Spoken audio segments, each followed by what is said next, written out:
mula pagkabata. Hirap ng buhay ay kasama na sa aking kabanata. Pero kahit ganun nanalig ako at namanata. Kaya sa mga panganib di ako napapahala. Kahit lumaki pinag-iinitan lagi ng aking ama na madalas pinapanigan pangan ng aking ina. Ngunit ganun pa man, di pa di nagbago ang pangarap na makaipon at baiaho ng pamilya ko sa hirap. Dahil alam kong magbabago pa ang guhit ng palad sa aking paglakad sa gubat na patag at madilim. Kaya hindi papayag, madurog, madarag, mahulog, mabasag, kapilit, kakapit kahit sa pakalim. Masira matibay pa rin ang labanan sa lugar na walang bilang ang mga duwag at talunan. Dapat kay kamatayan ay handa ka makipagkabulan. Kung yan ang kapalaran ng isang batang Samang-sari man ang hamon ay walang inatasan. Makasapilat ng mga sugat ng mga laban kong nilampasan.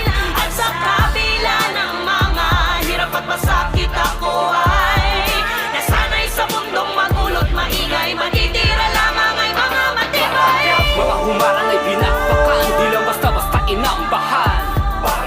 Handang amunin ang lumang kahit siguro ay kumakalam.